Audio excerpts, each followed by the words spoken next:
to NTD China News. I'm Karen Chang. Making headlines this Wednesday, April 3rd. China voices serious concern over North Korea. The official bird flu reports are starting to raise questions. And another Chinese national arrested in the US for economic espionage. A first since tensions on the Korean peninsula escalated. Diplomats from China, the United States, and both North and South Korea met earlier yesterday. Conflict in the region is at its highest since the Korean War, and the Chinese regime seems to be growing uneasy over the possibility of war on its doorstep. A Chinese diplomat said that China is, quote, seriously concerned about the way things have been going. North Korea recently said it is restarting the country's nuclear facilities. At the same time, the Kaesong industrial complex will be closed. Kaesong is a joint factory zone between North and South Korea that earns roughly $2 billion a year. It is the last testament to the days of a unified Korea and one of the last trickles of revenue for the impoverished northern country. It's been hard to gauge just exactly how China will respond to the growing threat of a nuclear North Korea. Although the Chinese regime backed sanctions by the UN Security Council against the rogue state, millions of dollars of Kim Jong-un's slush funds were discovered in Chinese banks. And now a scathing article in the Financial Times by a prominent Chinese writer is sending even more mixed messages.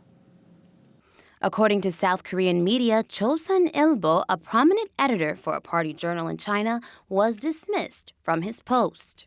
Deng Yuwen was the deputy editor-in-chief for the Study Times, a prominent publication of the Central Party School. But after publishing an article in the Financial Times titled, "China Should Abandon North Korea," he was suspended from his post. China's relationship with North Korea is tenuous. Historical allies, North Korea's nuclear threat to the international community, have now made the rogue regime more of a liability than an asset. In Deng's article, he said China should abandon its ties with Pyongyang. The fact that the article was published by a writer for a party journal was seen as a possible change in attitude towards North Korea. As a Central Party School researcher, Deng's article is surprising. We feel that the Central Party School reflects the government's stance. The outside world might also think that China wants to change its policy towards North Korea. But Deng's prompt removal has cast doubt on that prediction. It seems that now Deng's role in the Central Party School is being downplayed by his employer. Deng Yuwen is not an official employee of our school. He is a contractor. Contractors are quite flexible. You can terminate the contract. I can also terminate the contract. China finds itself walking a fine line with North Korea. On one hand, an aggressive nuclear neighbor isn't to anyone's benefit. But if North Korea collapses, that could result in a unified Korea allied with the West, as well as a flood of North Korean refugees. The Chinese Communist Party appears to be surprisingly isolated. If the North Korean regime collapses, then the CCP will be the last one. Deng Yuwen's article appeared days before North Korea promised to restart all nuclear facilities, a sign that the country may be making more nuclear weapons. So far, 3 people have died in China from the brand new strain of bird flu. The latest death was reported today by health authorities in Zhejiang. It was one of 2 cases the province has confirmed so far. The number of cases in China now reaches 9, and questions are starting to mount over whether authorities are telling the whole story. With reports that another person has died from the H7N9 bird flu virus, questions are starting to mount over the official response to this brand new disease. On Wednesday, health authorities in Zhejiang reported the first 2 cases of H7N9 virus in the province. One of the patients, a former chef, passed away on March 27th. Already in the eastern region of China, 9 cases of the strain have been officially confirmed. But unofficially, there have been reports that the situation could be much worse. On Tuesday, Chinese author Ge Hongbing posted this message on his Weibo microblog account. He said that the Contagious Diseases Office of the People's Liberation Army 301 Hospital have issued an emergency notice. The missive said that 3 people have died in Shanghai from the H7N9 and that almost 100 have been infected. This post has now been deleted, but Shanghai residents want answers. The government always withholds information. The public is in a panic. Some people are scared to buy meat and poultry. Why? Well, all the dead pigs that were floating in the Huangpu River. But the government said it had no impact on the water. No one believed it. The public is fed up. As of Wednesday, Shanghai authorities have only reported 2 H7N9 deaths and say there are no other cases. Hong Kong's Wen We Po newspaper reported on Tuesday that a doctor at the hospital where the 2 patients died says there has been a sudden increase in pneumonia cases. The 2 fatal cases in Shanghai both developed pneumonia, a symptom of the H7N9 virus. Shanghai authorities have also denied that the discovery of the new strand of bird flu is linked to the 16,000 dead pigs in the city's water. That conclusion was based on the testing of 34 of the dead pig carcasses. There is currently no vaccine against H7N9. Chinese authorities say they are still investigating where the virus came from. In the United States, another Chinese national working here has been arrested for espionage. Huajun Zhao was working at the Medical College of Wisconsin. He's been charged with stealing research to pass off as his own. The research was related to potential cancer-fighting compounds. According to the Associated Press, 3 vials of the C25 compound went missing from a professor's desk on February 22nd. Zhao worked for the professor, and a security video showed he was the only person who entered the professor's office that day. After searching Zhao's personal laptops and hard drives, investigators found files related to the cancer drug research.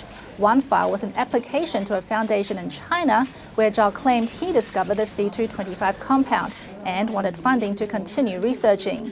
The FBI arrested Zhao last Friday and charged him with economic espionage. It carries a maximum sentence of 15 years in prison and a $500,000 fine. A preliminary hearing has been set for April 11th. And coming up after the break, a study finds that 90% of China's air is polluted. What residents in this remote area have to do to get in and out of their village, and the opening night of Shenyun in Prague.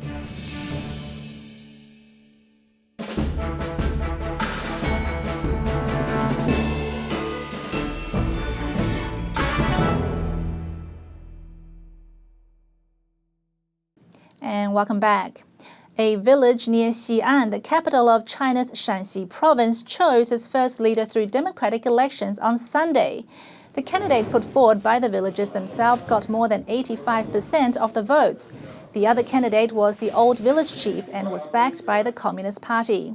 Residents petitioned to have him kicked out of office for forcibly evicting 750 families over a development deal. Villagers told Radio Free Asia that no alternative housing arrangements were made, and locals reported road blockades and power outages were used to intimidate residents. Newly elected village chief Xie Li says he will stick by the promises he made during his campaign. But the road ahead won't be easy. One villager says he believes Xie Li will be investigated. A similar situation in Wukan village in Guangdong province last year showed that democratically elected leaders actually have limited powers. The new officials there tried to return land taken by the previous party chief, but were unable to because of entrenched interests. Smog in Beijing and other major Chinese cities has raised the alarm on China's air pollution. It is a point of concern for both the government and Chinese citizens, but for different reasons. 2 studies based on 2010 data released at the end of March show just how serious the problem may be. Only 10% of Chinese cities had good air quality between the years 2005 to 2010.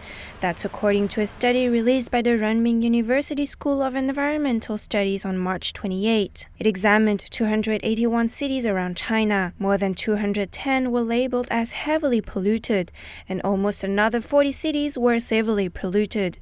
This level of pollution is a big problem. A study cited by British medical journal The Lancet estimated that in 2010, air pollution contributed to the premature deaths of 1.2 million people in China. That's 40% of the global total. The findings came from the Global Burden of Disease study for 2010. Its report on China was presented in Beijing on Sunday. The study listed air pollution as the 7th overall danger to human health globally. It was number 6 in Southeast Asia. Chinese leaders have cited air pollution as a major problem, mostly because it can cause civil unrest. At the same time, the regime is pushing ahead with increased urbanization. In the Renmin University study, 46% of those surveyed said they were dissatisfied with air quality in Chinese cities. That number is subject to debate as most statistics dealing with public satisfaction are subject to political finagling.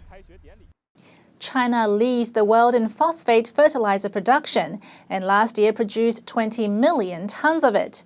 Environmental group Greenpeace has been investigating the effect of this industry. It found toxic results. Producing phosphate fertilizer has left China with a staggering 300 million tons of a byproduct called phosphogypsum. Greenpeace said in a report released on Tuesday that 1/3 of this can be categorized as hazardous solid waste. What's worse is that the waste is not disposed of properly. Stockpiles of phosphogypsum have been found in southwestern Sichuan province, often too close to rural villages. Greenpeace said testing found toxic substances like phosphorus, arsenic and cadmium in these waste piles.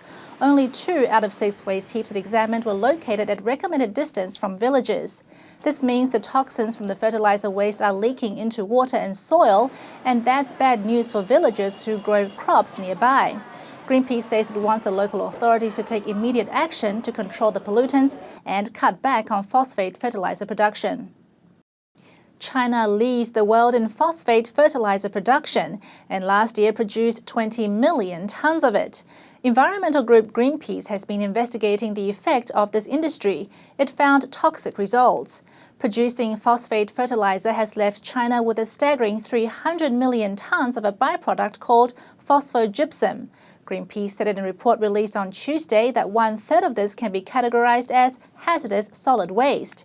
What's worse is that the waste is not disposed of properly. Stockpiles of phosphogypsum have been found in southwestern Sichuan province, often too close to rural villages.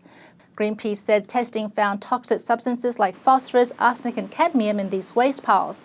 Only 2 out of 6 waste heaps it examined were located at recommended distance from villages. This means the toxins from the fertilizer waste are leaking into water and soil, and that's bad news for villagers who grow crops nearby. Greenpeace says it wants the local authorities to take immediate action to control the pollutants and cut back on phosphate fertilizer production. New York-based Yuwen Performing Arts had its opening show in Prague, and the classical Chinese dance performance impressed some seasoned dancers. The traditional Chinese dance and music company Yuwen Performing Arts is currently on tour in Europe. They performed in Prague, the picturesque capital of the Czech Republic. Many people came to the Prague Congress Center to see the first night of the show on Tuesday. Among them were several performers from the Czech National Ballet. The show was absolutely fascinating. I'm really happy to have the opportunity to see the performers. The effort and overall synchronization of the dancers was great. A renowned ballet master of the Czech National Ballet, Vlastimil Harape, made sure he didn't miss the show.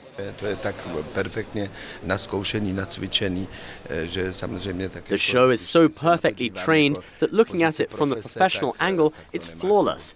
It really is an extraordinary experience. What is not common with us is the multitude of acrobatic moves. It's performed in such a way that it takes your breath away. Combining dance with acrobatics is something amazing. This is the 5th time Yuwen has performed in the Czech Republic. After another performance in Prague, their next stop will be Linköping, Sweden on April 6th. NTD News, Prague. And that's all for this broadcast of NTD China News. For more of our China-related content, visit our website at ntd.tv or subscribe to our YouTube channel, NTD on China. Coming up next is a segment of the 9 commentaries. Stay tuned.